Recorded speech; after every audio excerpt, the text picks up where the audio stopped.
Bonjour à tous et bienvenue dans cette nouvelle vidéo venteuse.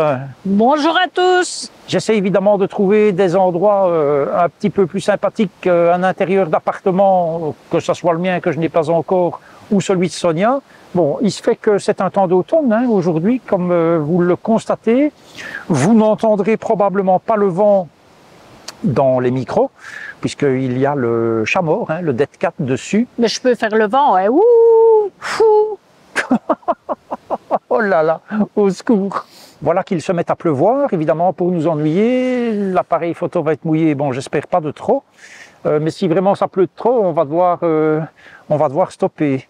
Donc décor d'éolienne aujourd'hui. Qu'est-ce que je voulais dire?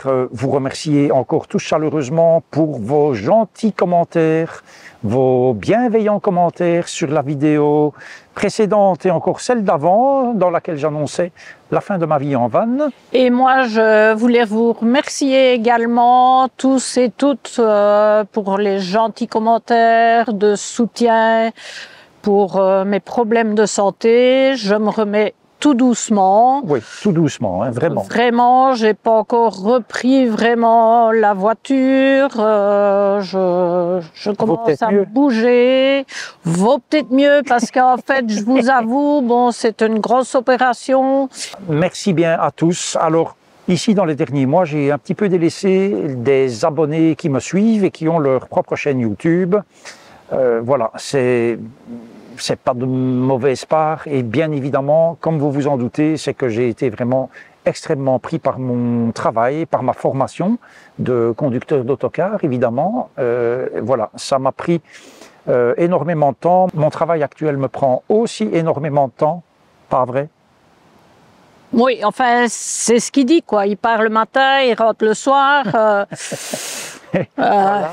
Donc, si, ça prend beaucoup de temps. Je vais fréquemment maintenant dormir très très tôt avec les poules, comme on dit, même s'il n'y a pas de poules chez Dame Sonia. Il y en a chez le voisin. Voilà, chez le voisin, ça veut dire 20h, 20h30, parfois je suis au lit, enfin souvent même je suis au lit, et une minute plus tard je dors, hein, du sommeil juste. Oui. Quand c'est une minute, quoi. Oui. Quand c'est une minute, hein, parce que le temps qu'il arrive dans la chambre, je lui pose une question, j'ai déjà plus de réponse. Voilà.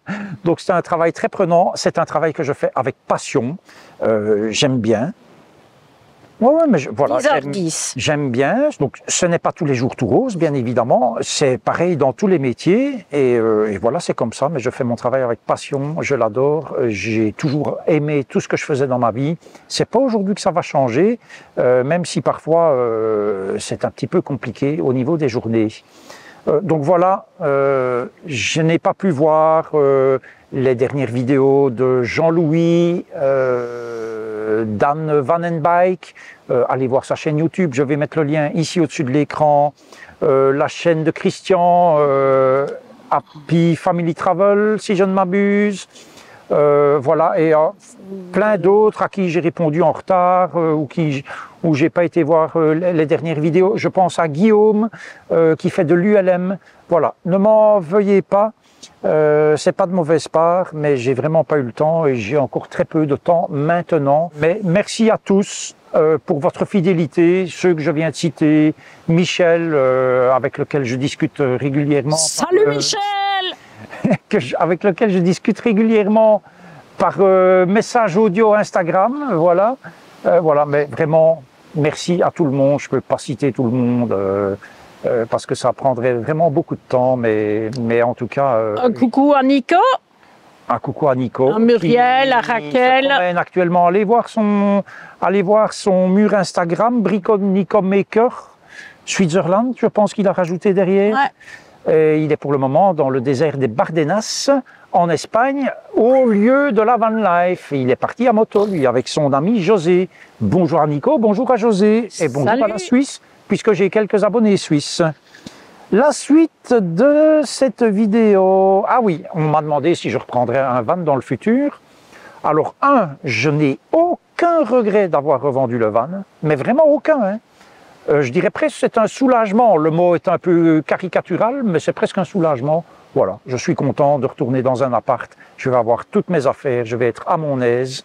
Pour mon boulot, ça sera beaucoup mieux.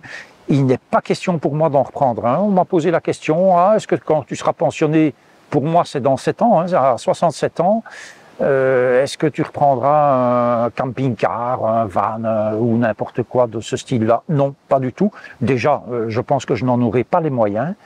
Et puis franchement, non, ça ne m'intéresse plus vraiment.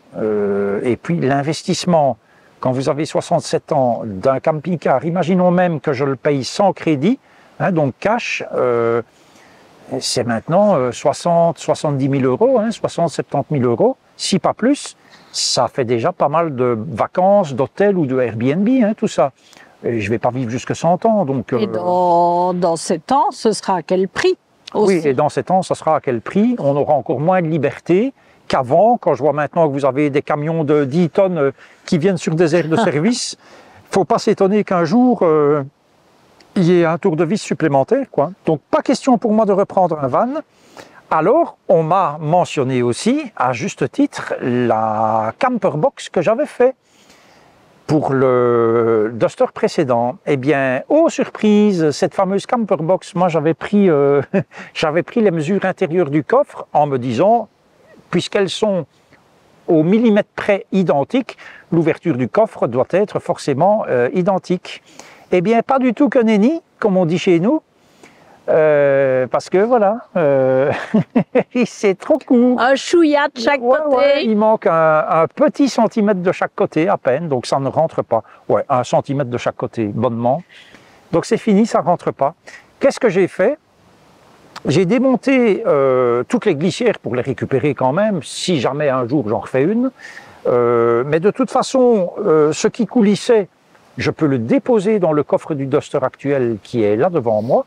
Alors cet endroit, on a déjà venu tourner une vidéo ici avec Dame Sonia en hiver. Si vous vous souvenez, je crois qu'elle avait son bonnet rouge, voilà, près des éoliennes. Maintenant il douche, c'est triste, hein. Et qu'est-ce que je disais? Donc voilà, j'ai récupéré ça, ça veut dire que j'ai récupéré le camping-gaz, la pompe à eau, le réservoir d'eau, l'évier pliant, etc. Donc, on peut très bien mettre ça dans le coffre comme ça, et puis voilà, on part partir. Et on me demande également, tiens, une tente de toit. Ben oui, la tente de toit, effectivement, j'y ai pensé, parce que c'est pas hors de prix, il faut compter un gros 1000 euros. Mais le problème de la tente de toit, c'est que je la range où? Dans mon appart au 3e étage, pas de place. Chez mon fils, pas plus. Mon fils qui habite à 40 mètres de où je vais habiter. Chez Sonia, impossible parce qu'il n'y a pas de cave ni tout ça. Et je ne peux pas laisser ça chez mon ex. Donc la tente. Il y aura une cave. Oui, chez moi, j'aurai une cave. Maintenant, le poids d'une tente de toit, on va déménager parce que l'appareil va être trempé. Ah, désolé, on a changé de place parce que là, il douchait pas mal. Et ici, on est à l'abri des arbres, donc c'est très bien. Le décor est un petit peu moins joli, mais bon, ce n'est vraiment pas grave. Très beau. Donc, qu'est-ce que c'est que je disais encore? Moi, je disais qu'on ne trouvait pas encore de fraises de bois. Non, non, mais on parlait d'autre chose. On parlait de... on parlait de la tente de toit, oui. Donc, moi, je n'ai aucune place pour ranger ça. Donc voilà, la tente de toit, on va l'oublier, mais c'est encore pareil, une tente de toit, c'était grosso modo 1200 € si je me souviens bien, chez Frontrunner, plus peut-être l'un ou l'autre accessoire qu'il fallait acheter, je crois qu'on arrive à 1500, à 1500 €, on se fera déjà quelques Airbnb, et puis dans tous les cas, il faut que j'ai des jours de congé, et pour le moment, c'est extrêmement compliqué d'avoir congé, vrai n'est-il pas? Il paraît, oui. Voilà, bon. Par contre, un matelas à l'arrière, ça peut être possible aussi. C'est quand même court. Hein. Alors toi, évidemment, avec ton 1m20, ça serait possible, mais... Mon 1m20, tu sais ce qu'il dit. Non, mais c'est pas pour qui, lui, là? Bon, enfin, voilà. Voilà où j'en suis pour le moment. Et puis, qu'est-ce que je peux dire d'autre? Qu'il y aura une vidéo qui viendra, mais ça va me demander un gros travail de documentaliste, je vais dire, et de filmer. Je veux absolument parler de l'état des routes en Belgique, qui est une honte internationale. Et puis, mais ça ne va pas être pour tout de suite. Alors, pour le moment, j'ai le temps comme ça de faire une petite vidéo de temps en temps le week-end. Bon, ici, ça fera quand même 3 sur 15 jours. Semaines. Ouais, c'est quand même pas mal. Je voulais aussi vous parler un petit peu des taxes voitures en Belgique. Ce que vous ne savez peut-être pas chez nous, c'est qu'on a une taxe de mise en circulation. Donc ça, c'est un one-shot au moment où vous immatriculez le véhicule. Et puis, vous avez une taxe annuelle.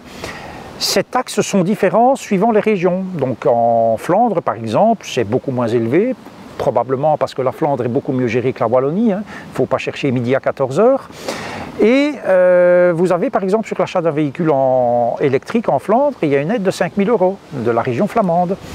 Chose qui n'existe pas en Wallonie. En Wallonie, pour le moment, la taxe de mise en circulation sur les véhicules électriques, elle est de 61 €. Moi, j'ai payé beaucoup plus que ça, parce que c'est en fonction des chevaux. Et la taxe annuelle, c'est sur un véhicule électrique, en Wallonie, c'est 91 €. Moi, je ne sais plus combien je paye, 150 ou 200 € chaque année, je pense. C'est en fonction de la cylindrée. Comme c'est 1,3 litre, voilà, ça ne sera pas très très cher. La taxe de circulation annuelle basée sur la cylindrée, ça n'a aucun sens, puisqu'en fait, théoriquement, cette taxe, c'est recueillir de l'argent pour assurer l'entretien de l'infrastructure routière, qui est certes désastreuse chez nous. Et donc ça devrait logiquement se faire au poids, cette taxe. Mais pas du tout. Donc la région wallonne, au lieu de mettre une taxe en fonction du poids, je pense qu'en Italie c'est en fonction du poids du véhicule, puisque plus le véhicule est lourd, plus il use les routes. Après tout, c'est logique. Donc une Tesla Model S qui pèse plus de 2 tonnes, ça serait logique que la taxe soit plus élevée que celui qui roule avec une Mini. Par exemple, ou une petite Suzuki Jimmy qui pèse moins d'une tonne, quoi. Et donc la région wallonne, pour engranger du pognon, parce qu'elle en a grand besoin, elle a décidé non pas de taxer annuellement un peu plus les véhicules électriques, donc ils vont continuer à payer 90 €, mais par contre, la taxe de mise en circulation, pour une Tesla Model 3 par exemple, ça va être fait en fonction du poids. Donc ceux qui achètent une Tesla, au lieu de payer 60 € une fois, ils vont payer, j'ai lu dans l'article, ils vont payer 1 500 € une fois. Enfin, ça n'a ni queue ni tête. Mais en même temps, il faut se dire que, et je vous mets l'article ici sur l'écran, les députés wallons sortants vont toucher, pour certains, 500 000 €. C'est-il pas beau ? Oui, ils vont leur donner en plusieurs fois pour ne pas qu'ils dépensent trop vite, n'est-ce pas? Oui, mais non, en plusieurs fois, peut-être pour qu'on soit moins choqués.